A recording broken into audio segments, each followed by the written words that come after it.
और एस्ट्रोलॉजी में आप सभी का स्वागत है।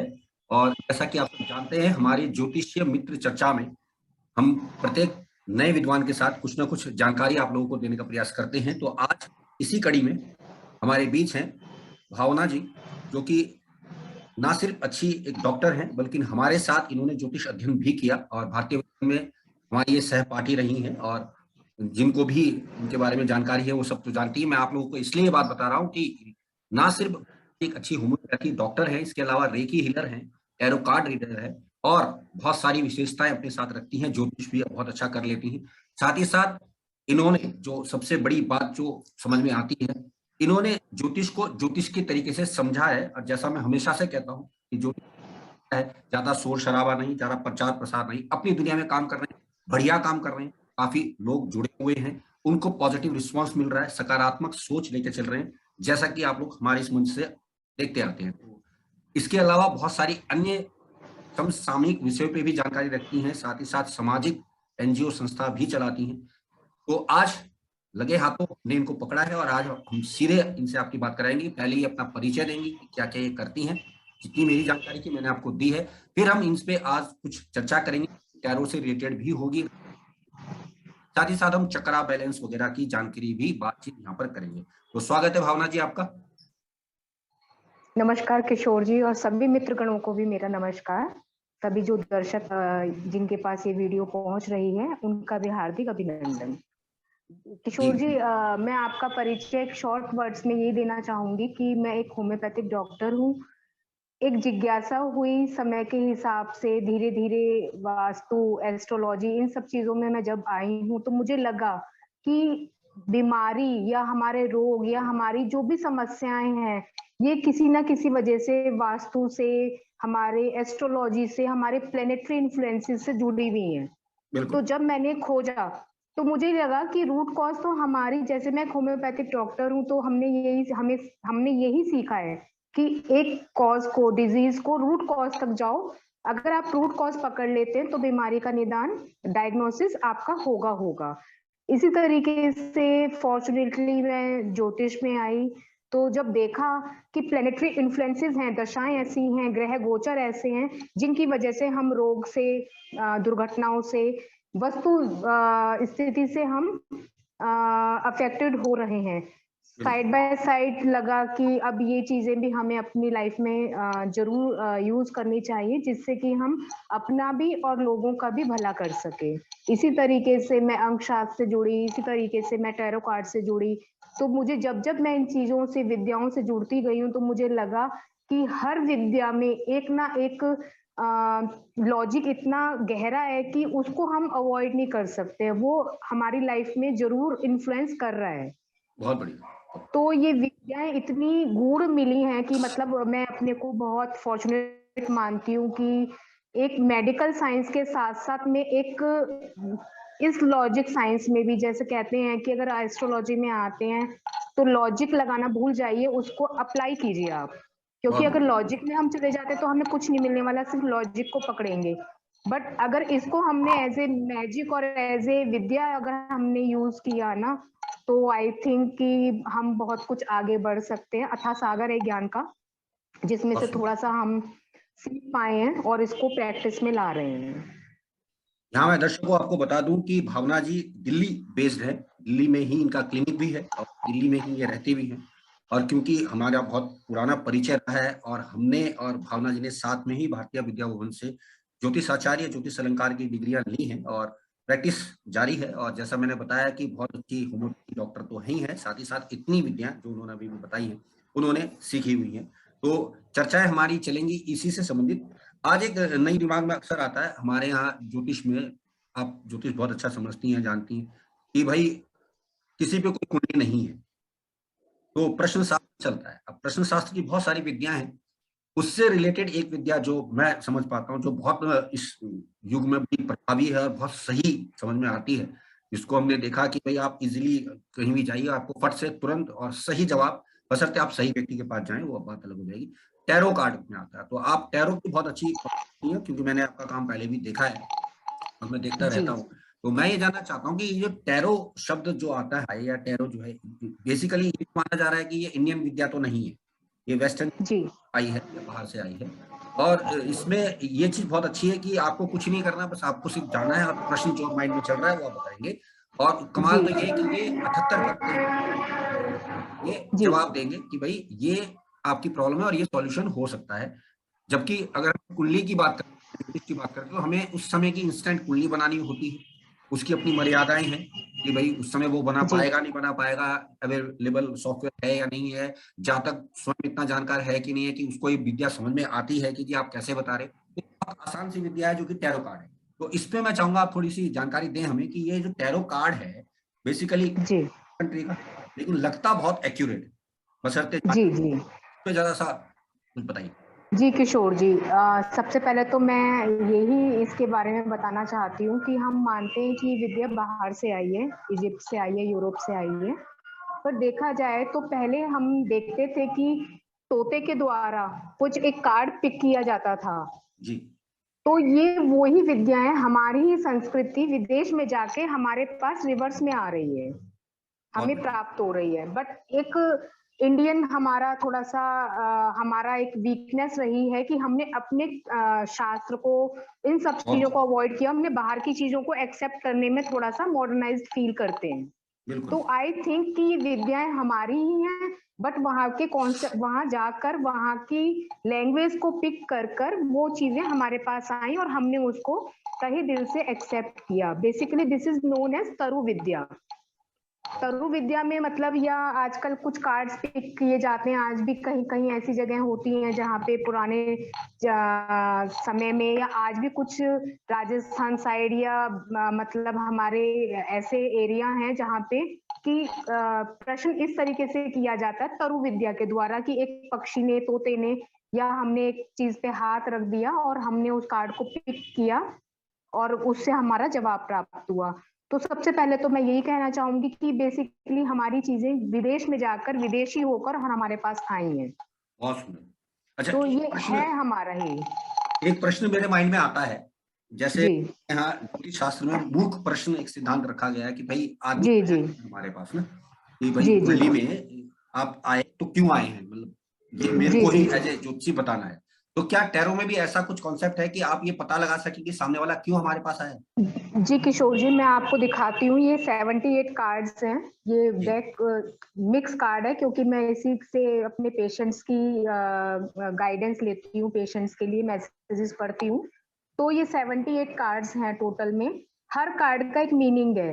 अगर कोई मूक प्रश्न भी करता है, क्योंकि कई बार ऐसा होता है कि व्यक्ति अपनी ज्यादातर चीजों के लिए हमारे पास आता है, करियर के लिए, मतलब बिजनेस या जॉब, हमारा रिलेशनशिप, हमारी फैमिली, हमारा घर कब बनेगा।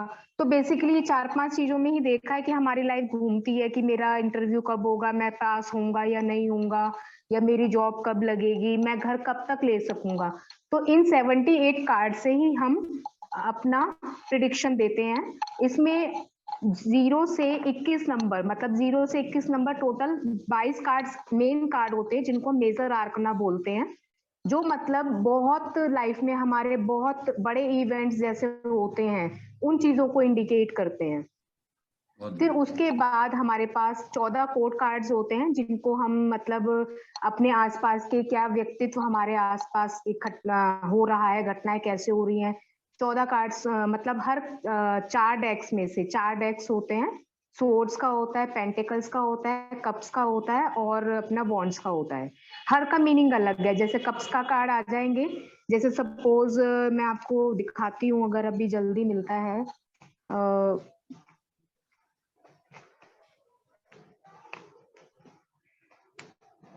देखिए ये कार्ड्स हैं, इसमें कप शेप बनी हुई है। जी ठीक है जी। और एक कार्ड मैं और देख के बताती हूँ आपको। ये भी कप का कार्ड है। कप्स का कार्ड जब भी आ जाए, मूक प्रश्न आता है, व्यक्ति हमारे पास आता है, तो हमें इस कार्ड को अगर हम उसके लिए पिक करते हैं हमारे क्लाइंट के लिए, तो सामने नजर आ जाता है कि ये व्यक्ति भावनाओं से, इमोशन से, रिश्तों से प्रभावित कोई कार्ड, इस मतलब प्रश्न इस व्यक्ति के मन में है। तो हमें मूक प्रश्न में भी पता चल जाएगा कि व्यक्ति किस लिए, अपनी बहुत बढ़िया। रिलेशनशिप, किस चीज के लिए वो हमारे पास आया है। ठीक है जी। अब इसमें इस कार्ड को, ये शेप जो बनी हुई है, इसको कई लोग कॉइन्स बोलते हैं, कहीं कहीं कहीं इनको पेंटिकल्स बोलते हैं, सूट्स ऑफ पेंटिकल्स। तो इसमें जब अगर ये कार्ड आ जाता है, सपोज हम रैंडमली एक कार्ड पिक करेंगे और इस तरीके का कार्ड आ जाता है, तो हमें पता चल जाएगा कि व्यक्ति अपनी फाइनेंशियल प्रॉब्लम्स को लेके, फाइनेंशियल सपोर्ट्स के लिए हमारे पास आया है कि उसकी क्वेरी इसके रिगार्डिंग हो सकती है। तो इस तरीके से हमारे पास बहुत चीजें हैं, क्योंकि किशोर जी व्यक्ति एक विद्या को लेके चल रहा है। जैसे हम एस्ट्रोलॉजी कर रहे हैं तो हम एस्ट्रोलॉजी से वही प्रेडिक्शन देंगे, हमारे पास कार्ड्स की विद्या है तो हम कार्ड्स के थ्रू ही प्रेडिक्ट करेंगे, रिजल्ट्स हमारे सेम होंगे। बट मैंने टोटलिटी में अगर ये देखा है कि जैसे मैंने एस्ट्रोलॉजी भी आपको पता ही है कि आपके साथ किया, लाल किताब की विद्या भी प्राप्त की, अंकशास्त्र की विद्या भी प्राप्त की, मतलब बहुत सारी विद्याएं की, अभी तो मैं बता भी नहीं सकती हूँ इमीडिएटली कि मैंने क्या क्या किया। बट मैंने जो देखा है सब, टैरो कार्ड के प्रेडिक्शन बहुत सटीक है, मतलब इतना फाइन प्रेडिक्शंस हैं कि मैंने बोला है, मतलब मैंने नहीं, डिवाइन की तरफ से मेरे पास, because this is a divinatory tools. हम ये नहीं कहते कि प्रेडिक्शन हम दे रहे हैं, हमारा भगवान ही हमें गाइड कर रहे हैं, इंट्यूटिव बना रहे हैं हमें कि हमें क्या रिप्लाई दिया है, वो हमें भी नहीं पता होता। बट एक मतलब अगर कार्ड आया है तो इट्स मीन कि 100% this thing has been done, मतलब ये चीज हो चुकी है। ऐसा नहीं है कि हम डाउटफुल हैं। मैंने अपनी लाइफ में देखा कि कार्ड आया है तो मैंने अपने क्लाइंट से बोला कि आप फोन करके पता करो, चाहे 1 मिनट पहले ये चीज हुई है बट हुई है। तो कहते हैं नहीं ऐसा नहीं है, अगर होता तो हमें पता चलता। मैंने कहा चलो आप मेरे रिकॉर्ड के लिए एक बार कॉल कर लो मेरे सामने। उन्होंने अपनी फैमिली में अपनी सिस्टर के यहाँ फोन किया, पता करा कि क्या ऐसे ऐसे कोई जिनके बारे में हम बात कर रहे थे कि उसके रिश्ते की कोई बात आई है, तो बोली इनडायरेक्टली, मतलब वो उन्होंने ओपन नहीं की थी अपनी फैमिली में, this was a case of affair. तो फिर बोले कि हाँ ऐसे ऐसे बात है, तो पता चला कि उस बच्ची का कहीं अफेयर चल रहा था, और थैंकफुली उस बच्ची का जो अफेयर था, जो उसकी फैमिली को पता भी नहीं था, 33 साल की उनकी बिटिया हो रही थी, बार बार मना बेटी कर रही थी, या जो भी सिचुएशंस बनी, जब उसको लगा मेरी तरफ से परमिशन, मैंने बोला कि उनको बोलो कि शादी अपनी कास्ट में ना होके इंटर कास्ट में होगी, आउट हाउस में जाके होगी लड़की की पसंद से। जब लड़की को कॉन्फिडेंस आया कि ऐसे ऐसे सपोर्टिव है मेरी फैमिली, तब पता चला एक अफेयर है, और अफेयर में वो बात चल रही है, बट फैमिली मेंबर्स को, रिश्तेदारों को नहीं बताई गई थी। तो उन्होंने बताया कि हाँ ऐसे ऐसे रिश्ते की बात चल रही है। तो these things made us confident कि what we are doing is right way।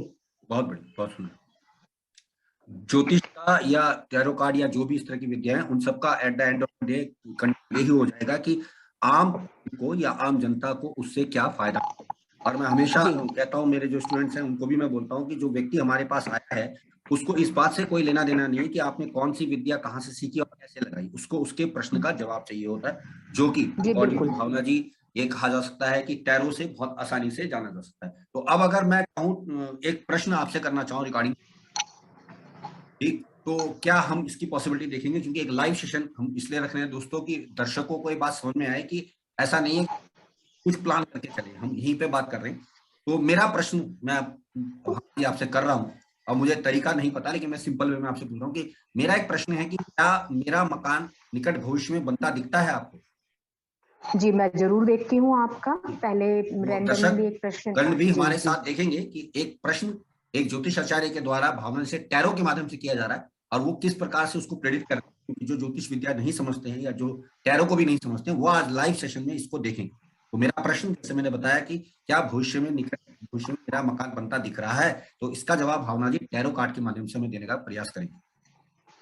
पर यहाँ मैं स्पष्ट कर दूं दोस्तों कि टैरो में date of birth, time of birth की कोई दिक्कत नहीं है। सामने वाले ने प्रश्न किया, जवाब अकॉर्डिंग टू टैरो के क्या आएगा वो आपको बताया जाएगा, बशर्ते टैरो की नॉलेज उस व्यक्ति को होनी चाहिए। अगर मुझसे कहेंगे तो मैं नहीं देख पाऊंगा, क्योंकि मुझे टैरो नहीं आता है। भावना जी इसके एक्सपर्ट हैं, वो बताएंगे कि क्या इसका जवाब होगा और क्या इंटरप्रिटेशन होगा। जी भावना जी।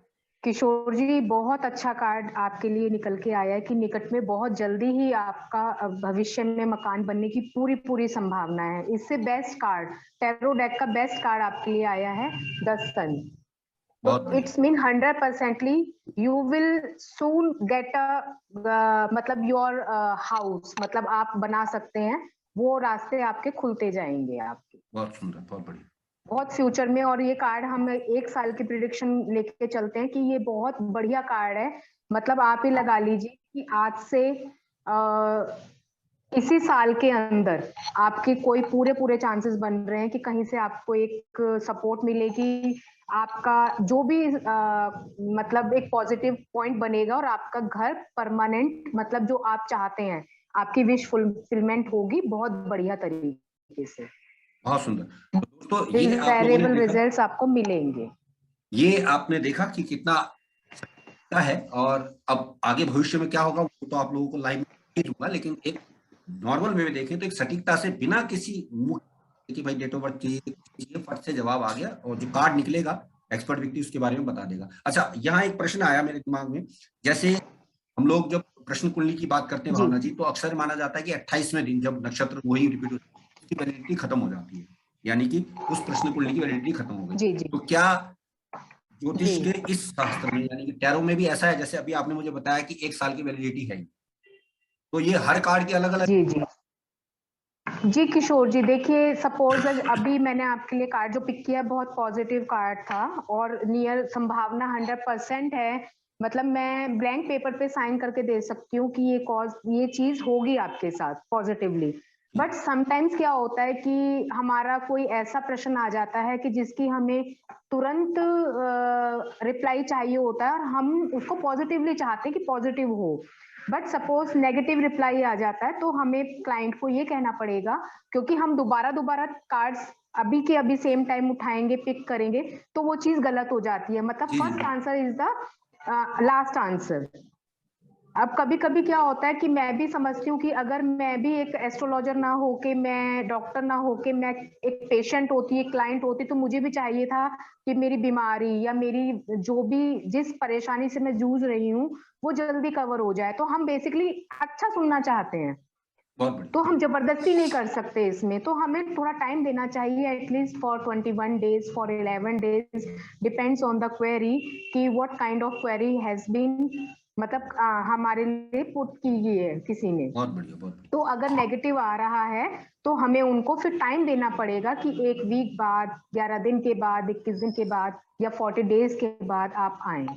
जैसे सपोज अगर घर का ही कार्ड आ जाता तो और आपका रिप्लाई नो हो जाता और आप कहते कि भावना जी 10 दिन बाद फिर देखते हैं, नहीं, घर बनना इतना आसान नहीं होता। तो उस चीज के लिए हमें टाइम देना चाहिए कि किशोर जी अभी हमें कम से कम 40 डेज तक वेट करते हैं, आने वाली संभावनाएं क्या बनती हैं। इन केस सपोज अगर आपका ये आ जाता भावना जी ABCD 3 ऑप्शंस हैं, 3 व्यक्ति कह रहे हैं मैं आपका काम करा दूंगा, who will do my work, तो हम उसके लिए क्वेरी कर सकते हैं कि A कार्ड, B कार्ड या BC व्यक्ति जो भी हैं उनके प्रति हम उनके नाम लेके हम क्वेरीज करेंगे और फिर हम देखेंगे कि क्या रिप्लाई आ रहा है।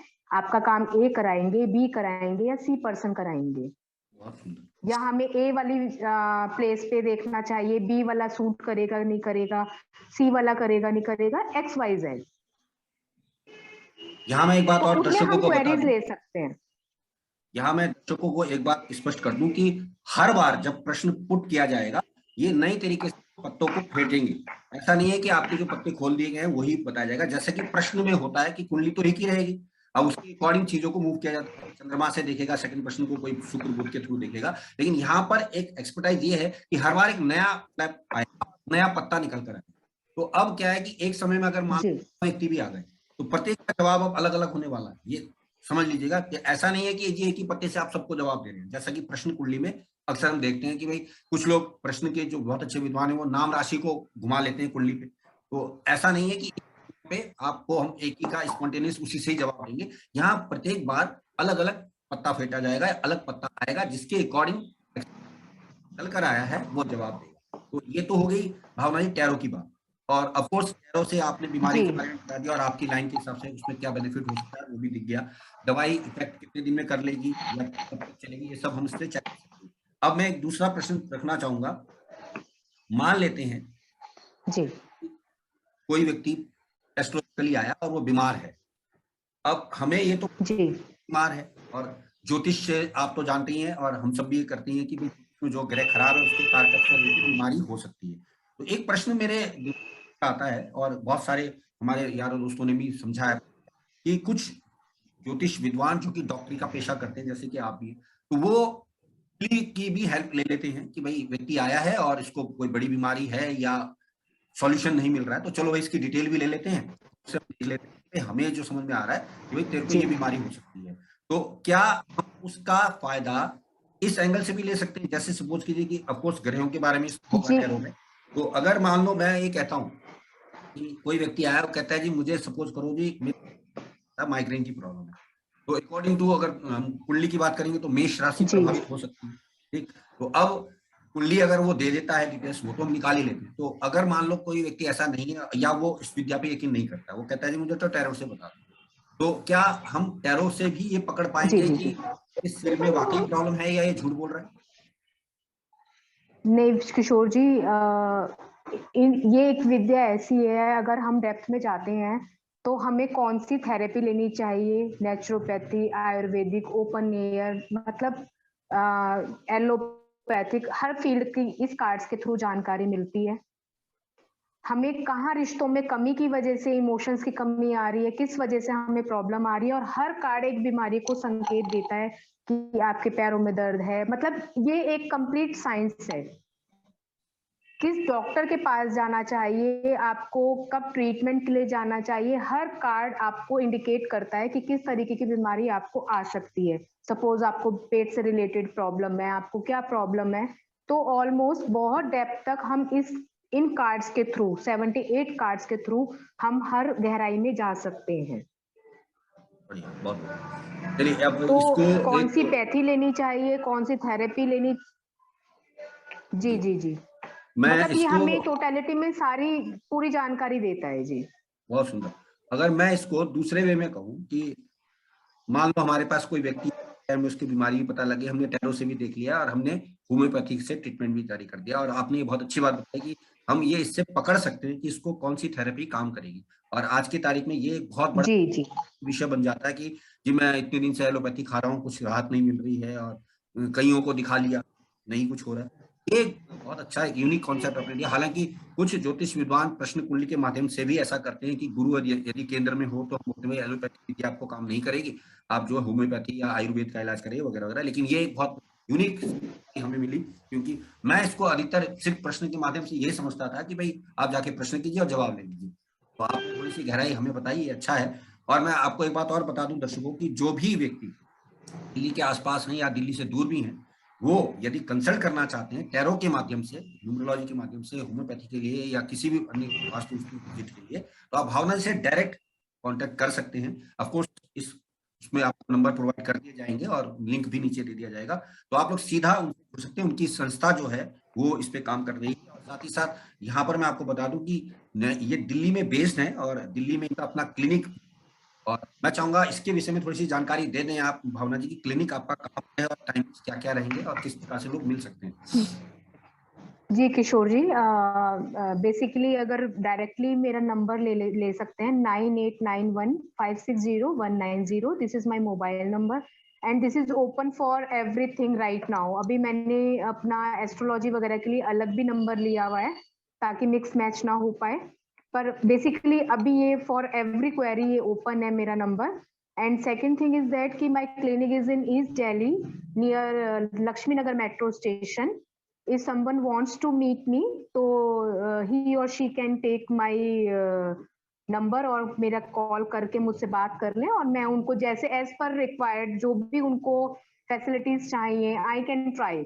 मैं मतलब उनको अपना बेस्ट देने की पूरी कोशिश करूंगी, let's see. And east Delhi में मेरा लक्ष्मी नगर में मेरा क्लिनिक है, सत्य भावना वेलनेस सेंटर के नाम से। तो जो कोई कांटेक्ट करना चाहेंगे तो कांटेक्ट कर सकते हैं। मेरी कोशिश यही है कि उनकी बीमारी, उनकी कॉज और उनकी वास्तु और इन सब चीजों से उनको सुकून दिया जाए। बहुत अगर सुंदर, किसी बहुत को सुंदर, प्रॉब्लम है तो मैं हीलर भी हूँ, क्योंकि किसी के मन को अगर हमने स्वस्थ कर दिया तो तन ऑटोमेटिकली स्वस्थ हो जाएगा। मेरा बहुत लॉजिक, सुंदर, मेरा बहुत मानना ये है। बहुत सुंदर। मन तो के हारे भावना हार जी, अब है, मन के जीते जीत। एक प्रश्न और आया है, क्योंकि लगातार जब विद्वान चर्चा चलती है तो छोड़ने का। जी आपने हीलिंग की बात की, और इस पे जो अक्सर हम लोग देखते हैं, बहुत सारी चीजें आजकल चल रही हैं, आप हीलिंग भी करती हैं, तो खैर मुझे पता जी है। इस पे जाना चाहूंगा, ये जो हीलिंग कॉन्सेप्ट आया है बेसिकली, और आपकी तो मेडिकल से रिलेटेड है, ये जो चक्रा हीलिंग या चक्रा बैलेंस की बात की जाती है, जी इससे आम व्यक्ति को समझ में नहीं आ रहा। मतलब कि आम व्यक्ति को लगता है कि यार ऐसा कहाँ है, शरीर में क्या है, वगैरह वगैरह। मैं थोड़ा इस पे विस्तार से आपसे जानकारी चाहूंगा कि हमारी बॉडी में जो 7 चक्रा होते हैं उनके विषय में थोड़ी सी जानकारी दें, और हीलिंग का प्रोसेस क्या है, उसको हम कैसे हील आउट कर सकते जी किशोर जी, मैं देखिए बताना चाहती हूँ कि जैसे ये मेरे पास डिविनिटरी टूल्स हैं लाइक टैरो कार्ड, तो मैंने ये डिवाइसेस ये दिखा दिया कि हम इसके थ्रू प्रिडिक्शन करते हैं। बट जो हमारी जब हम ध्यान करते हैं, जो फीलिंग्स होती हैं, कहने का मेरा मतलब है कि अनुभूति, मतलब एक चीज डिवाइस नहीं हो सकती कि ये मेरी चीज है मैं दिखाती हूँ। रेकी हीलिंग और ये चक्रा हीलिंग्स वगैरह सब कुछ ये हमारी अनुभूतियां हैं, फाइन वाइब्रेशंस होती हैं, जो कि जैसे आप देखिए कि अर्थक्वेक आया है, झटका आया, पूरी धरती एक तरीके से झटके में आई, पूरी धरती घूमी अपनी एक्सेस पे। तो अर्थक्वेक आया है, वो अलग बात है कि if we are in motion, अगर हम चल रहे हैं या घूम रहे हैं तो हमें वो चीज महसूस नहीं होगी। बट अर्थक्वेक आया है इस तरीके से, ये दीज आर डिवाइन पावर्स, ब्रह्मांड में शक्तियों को हमारे ऊपर निछावर, मतलब झरना बह रहा है और वो हमारे शरीर में आ रहा है। तो ये अनुभूतियां हैं जो हमें अनुभव करने से ही प्राप्त होती हैं। हमारे हैं? शरीर में 7 चक्र होते हैं। ये 7 चक्र ऐसे हैं कि जैसे आपका घर और उसमें खिड़कियां, ये हमारा शरीर, और ये 7 हमारे शरीर को आदान प्रदान पॉजिटिव शक्तियों से ओत प्रोत करने के लिए 7 खिड़कियां हैं।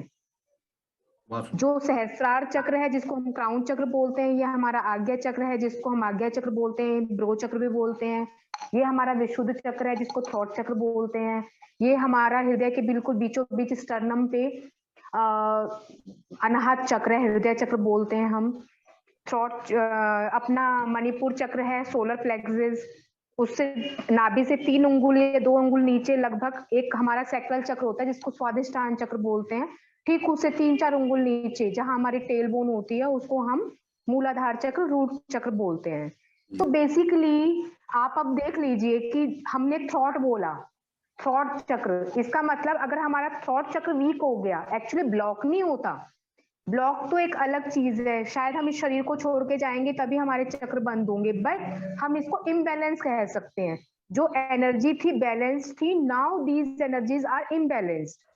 तो बेसिकली आज कल आपने देखा है कि थ्रॉट चक्र, थायराइड बहुत कॉमन प्रॉब्लम हो गई है। तो जब हम यहाँ पे मेडिटेशन करते हैं या हम मंत्र का चांट करते हैं तो ऑटोमेटिकली ग्रंथियां जो डीएक्टिवेटेड हो गई थी, स्लगिश हो गया था इनका एक्शन, या हाइपर हो रहा था, जैसे आप थायराइड हाइपर में है और हाइपोथायरॉयडिज्म में।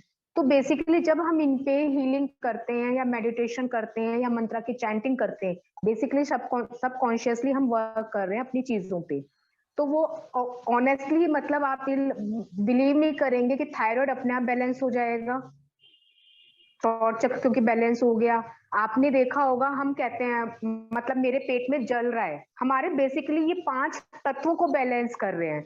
हम हमेशा कहेंगे मेरे पेट में ना जलन हो रही है, जलन मतलब अग्नि, अग्नि बढ़ गई है, या मतलब इम्बैलेंस हो गया है ना। तो इस तरीके से जब हम ये हीलिंग करते हैं या कुछ करते हैं, तो जैसे आपने मेडिकल में मैं बताऊं, व्हाइट ब्लड सेल्स होते हैं, WBC, एक फेगोसाइटोसिस एक टर्म होती है कि जिसका मतलब है कि हमारे शरीर में रोग प्रतिरोधक क्षमता है, वो व्हाइट ब्लड सेल्स उसको एक्टिवेट कर रहे हैं, मतलब नॉर्मल फंक्शनिंग कर रहे हैं। इसी तरीके से जब हम हील करते हैं, मेडिटेशन करते हैं, तो ऑटोमेटिकली ये चक्र बैलेंस होने लग जाते हैं। और हमने देखा है कि वो बीमारी भी, सपोज किसी को कैंसर भी है, तो हमारा शरीर उन बीमारियों के प्रति लड़ने की क्षमता को बढ़ा देता है, ऑटोमेटिकली शक्तियां बढ़ती हैं, नेगेटिव एनर्जीज जो डिजीज है वो दबने लग जाती हैं और ऑटोमेटिकली हमारे शरीर से खत्म होने लग जाती हैं। और इसी को हम कहते हैं healing. These are mind state, मतलब हमारी माइंड की स्टेट क्या है, अच्छा, यहाँ डिप्रेशन एक है। एक प्रश्न आता है, हीलिंग का जो कॉन्सेप्ट है बेसिकली, एक तो डॉक्टर करते हैं दवाई दवाई देके, इंजेक्शन वगैरह देके, जी जी जी जी स्पर्श चिकित्सा जिसे बोलते हैं ना, रेकी जी तो जी जी। तो क्या ये जरूरी है कि पेशेंट आपके सामने हो तभी हो पाएगी, या आप बाहर से अपनी तरफ से कर सकते हैं? नहीं किशोर जी, इसको स्पर्श चिकित्सा हमने जरूर बोला है, पर आप इसमें कुछ हमें आगे चल के, जैसे अब मैं कहाँ पे हूँ, आप कहाँ पे, एक नेटवर्क के थ्रू हमारा कनेक्शन हो रहा है, तो मतलब डायरेक्टनेस की कोई जरूरत नहीं है। मतलब हम दूर बैठ के भी, आप ये हो सकता है यूएसए में बैठे होते तो हम इसको जूम के थ्रू कनेक्ट कर लेते। मतलब हमारा जो ट्रांसमीटर है वो जूम है इस वक्त, मतलब जो हमारी मतलब हमें कनेक्ट कर रहा है। तो इसी तरीके से एनर्जीज होती हैं, आप दुनिया में कहीं पर भी हो, इवन अगर कोई लाइव व्यक्ति है, थोड़े से छेद करके मिट्टी में भी गाड़ दिया जाएगा और उसको बस ओपन सांस लेने की जगह है, अगर मैं हीलिंग दूंगी तो वो जमीन के अंदर भी जाएगी। बहुत सुंदर, बहुत आप अगर आकाश में भी है, मतलब it's mean if you are flying right now and I am giving healing, I am sending some vibrations for you, तो you will get in the fly, मतलब आप फ्लाइट में भी हैं, वहां पे भी आप फील करेंगे कि मेरे यहाँ पेन था या वहां पेन था, यार वो प्रॉब्लम तो मेरी चली गई। तो व्हाट डज इट मीन कि इट वर्क्स। नहीं, यहाँ पर मैं एक प्रश्न करना चाहूंगा, यहाँ डिपेंड उस पर भी करेगा जिसके लिए क्रिया की जा रही है, क्योंकि वो कितनी जी जी जी लेके चल रहा है। क्योंकि कुछ लोग होते जी हैं, जैसा कि आप सब जानते हैं, हमारे अक्सर इस पेशे में ये बात आती है कि काम होने के बाद कोई क्रेडिट नहीं देता, इनफैक्ट मुकर जाता है कि जी वो तो होना ही था, आपने थोड़ी सी हेल्प कर दी। जी जी तो ये जो बातें आती हैं, तो ये इसलिए थोड़ा सा मैं रख रहा था कि भाई स्पर्श चिकित्सा जब हम बोल रहे हैं तो क्या मरीज का अवेलेबल होना जरूरी है, क्योंकि जी नहीं, आप और मैं ये बाहर भी हो, कहीं पर भी हो, बिना बिना बताए भी अगर मैं किसी को हील करना चाहती हूँ, जैसे अब मेरे पास कई पेशेंट्स आते हैं जिनके हस्बैंड ड्रिंक कर रहे हैं, या बच्चे नहीं कहना मान रहे हैं, या वाइफ नहीं मान रही है, तो जब हम हील करते हैं तो उनको रिलीफ मिलता है, वो बेसिकली बात उनके अलग है, घर की वो व्यक्ति लड़ाइयाँ माने ना खत्म हो माने, जाती हैं। वो व्यक्ति माने। जी बिल्कुल, हमारा काम है कि हमारा काम है कि उनको पॉजिटिव वाइब्रेशंस देने के लिए शायद हमें भगवान ने बनाया है कि अच्छा कर सकते हो तो करो, otherwise you don't have any right to ruin anything. अच्छा, यहाँ एक प्रश्न मेरे पास ऐसी, जी जी जी जी, दिमाग में आता है कि बताइए ये जो बताइए। चिकित्सा है रेकी की या स्पर्श चिकित्सा की, तो ये एज ए ट्रेनिंग लेनी पड़ती है या कोई भी कर सकता है? जैसे कि मान लो अब हमें तो पता नहीं कि हम किसी के पास कौन सी विद्या? रेकी करता हूँ, है ना, वो कहता है कि मैं रेकी करता हूँ, तो जी जी इसके जी लिए क्या क्या तरीका है? मतलब जैसे कोई पढ़ाई होती है या कहीं सीखना पड़ता है, क्या तरीका है? जी। क्योंकि मैं स्पष्ट नहीं कर जी दूं कि किशोर जी, अजीब इसको बात अगर हम देखिए, ये आती है भावना कि आजकल हम बहुत ज्यादा सुनते हैं, और आपको थोड़ा अजीब लगेगा, मैं अक्सर बच्चों से मिलता हूँ, देखता हूँ, उनका ये कहना है कि जी मैं ऑरा हीलर हूँ, मैं रेकी हीलर हूँ, और वो सबसे ज्यादा परेशान है। और एक और मेरे को एक टर्म इन दिनों मिला है, और मैंने इस पे काफी वो सोचा है बात करने की, लाइफ कोच एक टर्म चली है कि हम लाइफ कोच हैं, और 28 साल की उस बच्चे की उम्र है। और मैंने कहा भाई तुमने 28 साल में कितनी जी लाइफ देख ली जो आप लाइफ के कोच बन गए हैं? तो जवाब नहीं है। तो मतलब ये जो शॉर्टकट मेथड्स जो आ रहे हैं, कहीं ना कहीं ये लोगों को गड़बड़ा देते जी जी जी किशोर जी, बस मैं एक शॉर्ट में मैं एक यही एग्जांपल देना चाहूंगी कि अगर मैं नौसिखिया ड्राइवर हूँ तो मुझे किसी को अपनी गाड़ी में लिफ्ट नहीं देनी चाहिए। हैं।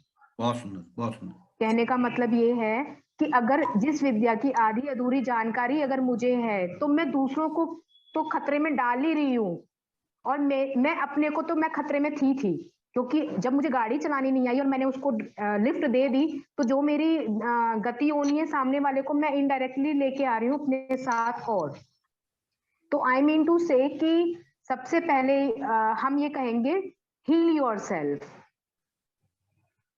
नहीं, मैं अपने आप को पहले कोशिश कर हील रहा हूँ कि कीजिए। ये जो सीखते हैं, तो क्या इनकी कोई जी जी संस्थाएं हैं जो रेकी सिखाती हैं, या कोई व्यक्ति? जी जी बिल्कुल, हाँ जी, ये इनके लिए आपको ग्रैंड मास्टरशिप के कोई भी व्यक्ति जिनको अथॉरिटी है उनके थ्रू, उनको एक पावर है टू अट्यून योर स्टूडेंट्स, आप शक्तिपात करेंगे।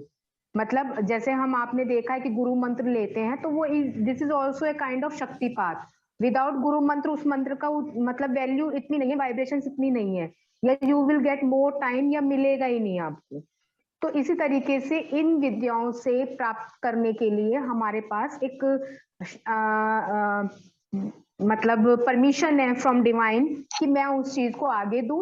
जब वो व्यक्ति उसके लायक पहुंच जाए तब मैं उसको सिखा सकती हूँ, अगर उनकी इच्छा है तो। मेरा कहने का, मैंने स्टार्टिंग में यही कहा कि जैसे अभी आप कह रहे थे ना कि कोई कह रहा है कि मैं लाइफ कोच हूँ, मैं ऑरा हीलर हूँ, बट वो खुद परेशान है। इसका मतलब यही है कि उन्होंने झटपट विद्या को कैच किया, मनी मेकिंग प्रोसेस बनाया और आओ जी मैं सिखाता हूँ और आप मेरे स्टूडेंट बन जाओ। जब मेरे पास शक्ति नहीं होगी तो मैं किसी को शक्ति देने लायक हूँ नहीं। बिल्कुल, मैं यही जानना चाह रहा था, क्योंकि अक्सर मैं देख रहा हूँ कि आजकल ये ट्रेंड सा हो गया है टैरो का। जी, 2020 से तो 2020 से 22 के बीच में जो ये मनी मेकिंग शॉर्ट प्रोसेसेस बनी है कि आज कोर्स किया कल सिखाना शुरू कर दिया, जिसको ये ही नहीं पता वो सेंटेंस कैसे बनाए। मैं तो ये मानती हूँ कि इन चीजों में थोड़ा टाइम लगता है, आपका एक्सपीरियंस बहुत बड़ी चीज होती है, थियोरी और प्रैक्टिकल में बहुत बड़ा गैप होता है। जी जी बिल्कुल बिल्कुल। तो दोस्तों देखा आपने कि कोई भी विद्या इतनी आसान नहीं है, और जब कोई काम करता है, चाहे वो ज्योतिष में है, चाहे वो ऑरा में है, चाहे हीलर है, चाहे वो टैरो कार्ड कर रहे हैं, जिसने जितना ज्यादा प्रैक्टिस की है वो करेगी। ऐसा नहीं है कि आप कर नहीं पाएंगे, कर तो लेंगे आप, एक दिन सीख के दूसरे दिन कर सकते हैं, लेकिन जो अनुभव से आप करेंगे वो बहुत काम